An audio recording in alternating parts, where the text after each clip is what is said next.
Assalamualaikum warahmatullahi wabarakatuh. Jumpa kembali bersama Sang Hyang Cipta Rasa yang akan mempersembahkan kisah-kisah mistis menarik untuk menghibur teman-teman semua dimanapun berada. Sebelum ke cerita, terlebih dahulu kami ucapkan terima kasih yang sebanyak-banyaknya kepada teman-teman yang telah mendukung channel ini. Dan bagi yang belum, silakan mampir dan berikan dukungannya dengan cara like, komen, dan subscribe, serta share ke teman-teman lainnya agar channel ini semakin berkembang. Dan jangan lupa aktifkan tombol loncengnya agar teman-teman tak ketinggalan cerita dari setiap video terbaru yang kami upload. Untuk menjaga privasi dalam cerita ini, nama tokoh dan tempat kejadian telah kami samarkan. Apabila ada kesamaan cerita, nama tokoh dan tempat kejadian mungkin hanya kebetulan saja. Nah, seperti apa kisah selengkapnya? Kita simak saja ceritanya. Sore itu Rudi tergesa-gesa pergi ke hutan kecil di sebelah timur rumahnya untuk mencari kayu bakar. Ia lupa jika persediaan kayu bakar di rumahnya itu telah habis. Sedangkan siang tadi ia bekerja dan pulang terlalu sore, sehingga begitu pulang bekerja, ia langsung menuju hutan kecil itu. Hari menjelang senja, semburat cahaya merah jingga nampak di ufuk timur, menandakan sang Bagaskara hendak pulang ke peraduannya. Setelah seharian ia melaksanakan tugas menerangi alam jagat raya ini. Burung-burung beterbangan saling mendahului dan masuk ke sarangnya. Sebagian hinggap di dahan-dahan pohon rindang. Semilir angin senja itu membawa udara yang sangat dingin dan membuat daun-daun kering berguguran. Terdengar suara-suara serangga malam yang riuh menyambut saat pergantian waktu. Segera diikatnya kayu-kayu bakar yang ia dapatkan itu dan ia letakkan di punggungnya. Baru saja beberapa langkah berjalan, tiba-tiba, "Nak, tolong!" Ia pun segera menoleh ke asal suara. Terlihat seorang nenek yang kesulitan membawa kayu bakar yang terlalu banyak. Segera Yudi melepas beban di pundaknya dan berjalan cepat ke arah si nenek, lalu membantu si nenek mengikatkan kain selendang pada kayu bakar itu dan menaikkannya pada punggung si nenek. Si nenek mengikat ujung kain selendang. "Terima kasih," ujarnya. "Iya, Nek," ujar Yudi menyahut. "Cepatlah pulang, hari sudah beranjak malam," ujar si nenek lagi. Yudi mengiyakan. Si nenek melangkah pergi. Yudi pun segera mengangkat kayu bakar dan meninggalkan tempat itu. Namun, baru beberapa langkah, ia merasa penasaran dengan si nenek tadi. Ia pun menoleh. Loh, si nenek sudah tidak nampak berada lagi di tempatnya tersebut. Padahal, sudahlah, pikir Yudi. Lalu, dengan langkah setengah berlari, ia segera keluar dari hutan tersebut. Sesampai di rumahnya, ia lalu meletakkan kayu bakar itu. Setelah berangin-angin sebentar untuk mengeringkan keringat, ia pun lalu membersihkan diri dan berganti pakaian. Malam pun tiba. Begitu dinginnya malam itu, sampai-sampai Yudi harus memakai jaket dan berkerudung sarung, lalu menyalakan potongan kayu bakar yang ia dapat senja tadi. Api pun menyala, cukuplah menerangi sekitar rumah dan menghangatkan badannya. Perlu diketahui, jika rumah Yudi saat itu berada paling ujung yang ke sebelah timurnya, tidak ada lagi rumah warga.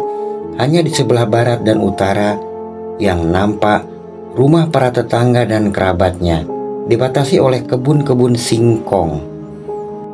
Rumah itu warisan kakek neneknya yang jatuh waris pada ayahnya. Kakek neneknya telah tiada, dan entah mengapa beberapa waktu ke belakang orang tuanya itu malah memilih bercerai. Dimulai oleh ibunya yang pamit pulang kampung katanya, kemudian menyusul ayahnya pergi merantau yang sampai saat itu tak pernah pulang lagi ke rumahnya. Yudi menghela nafas dalam-dalam. Sebatang rokok menyala menemani kesunyian hatinya malam itu. Rumah itu saat ini menjadi saksi bisu penderitaan dan kesunyian hati Rudi, serta ketabahannya dalam menjalani kehidupan sehari-hari seorang diri. Di ruang depan rumah itu terdapat dipan kayu dan tungku serta peralatan memasak. Jadi sekaligus ruang itu menjadi dapur tempat memasak sehari-hari. Ruang itu tak memiliki dinding dan pintu, sehingga bisa duduk sambil menyalakan kayu bakar serta memandang ke depan rumah yang gelap gulita. Tak pernah sekalipun Yudi merasa takut karena sejak kecil sudah terbiasa dengan kehidupan seperti itu. Kembali ia menghela nafasnya, membuang keluh kesah yang selama ini mengurungnya. Selama bertahun-tahun, ingatannya kembali melayang ke waktu 5 tahun ke belakang. Semenjak orang tuanya pergi, ia hidup dalam kesendirian. Beberapa kerabatnya menawarkan untuk tinggal bersama mereka. Namun dengan halus Yudi menolaknya. Ia lebih memilih tinggal sendiri di rumahnya tersebut. Waktu pun menjelang tengah malam. Terdengar suara kentongan dari pos ronda. Kantu pun datang menghampiri. Segera ia mematikan perapian dan menutupnya dengan seng agar bara yang masih ada tidak terbawa angin dan terbang kemana-mana. Keesokan harinya, seperti biasa Yudi menjalani aktivitas sehari-hari dengan membantu para tetangga. Dari mencangkul di sawah, memanen buah-buahan, membersihkan kebun, dan lain-lainnya. Dan cukuplah upah itu untuk memenuhi kebutuhannya Yudi sehari-hari. Semua itu ia jalani dengan penuh keikhlasan, karena ia sadar jika tak ia sendiri yang berusaha mencari, tak mungkin rezeki datang dengan sendirinya tanpa jerih payah keringatnya. Hal itulah yang membuat jiwa Yudi menjadi lebih dewasa dalam menyikapi hidup. Pada suatu malam, sekira pukul 10 malam, seperti biasa, ia duduk di depan kayu sambil merokok. Di depan kakinya menyala perapian. Namun, udara malam itu tak seperti malam-malam sebelumnya. Udara malam itu sangat dingin. Angin berhembus membawa hawa tanah lembab bercampur dengan wangi aneka bunga. Padahal di sekitar rumah Yudi tak ada tanaman bunga. Malah yang ada pohon-pohon singkong yang sepertinya siap panen.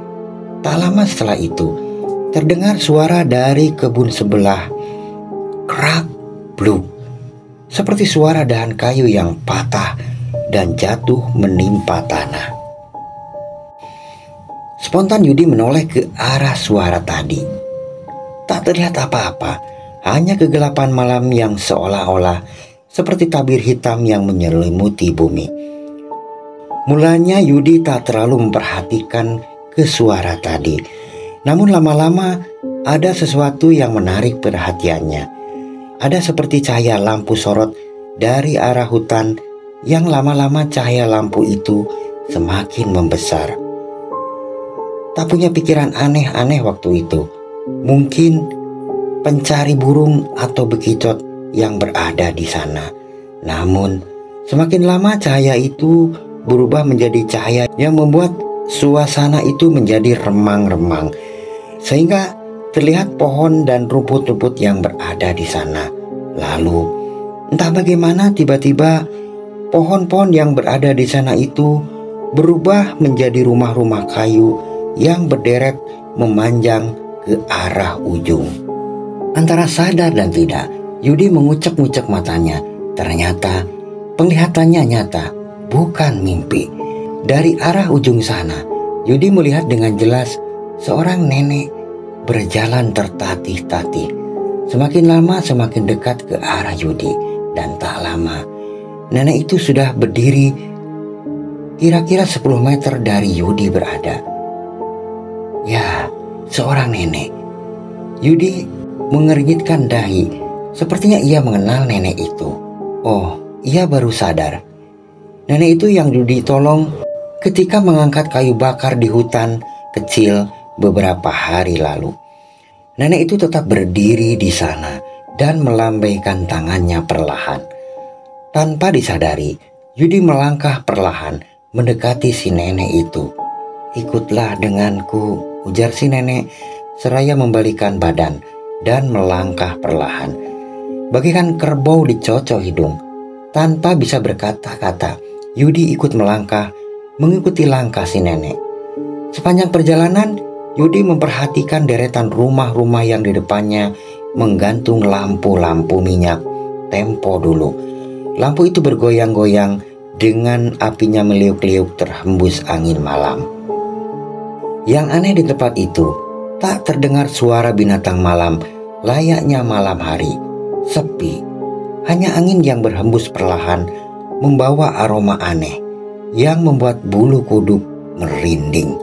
Langkah si nenek memasuki rumah kayu yang tiba-tiba pintunya terbuka dengan sendirinya. Begitu si nenek sampai di depan pintu rumah tersebut. "Masuklah," ujar si nenek. Tanpa berkata-kata apapun, Yudi masuk dan dipersilakan duduk di bangku kayu. Rumah itu nampak seperti bangunan kuno yang terbuat dari bahan kayu. Bahkan terlihat lukisan dan bangku berukir, serta alat-alat dan hiasan-hiasan yang semuanya terbuat dari kayu berukir. Dalam benaknya Yudi berpikir, siapa sebenarnya nenek yang ia tolong tempo hari?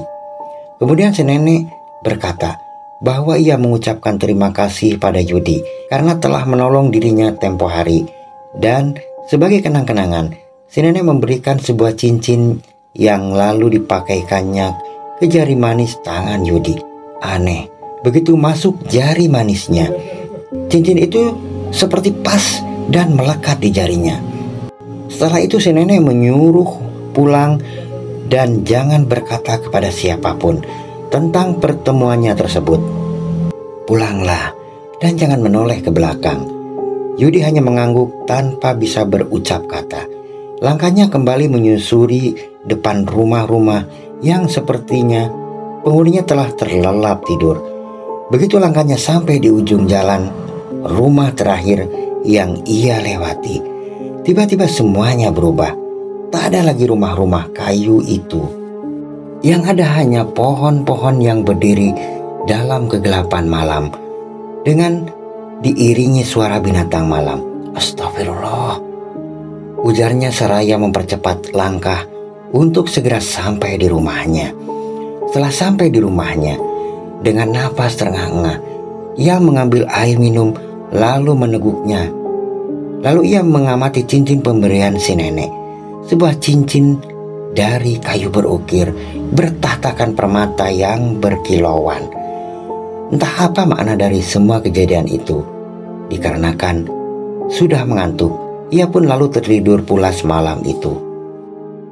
Singkat cerita, sejak ia memakai cincin pemberian si nenek, kehidupannya berubah.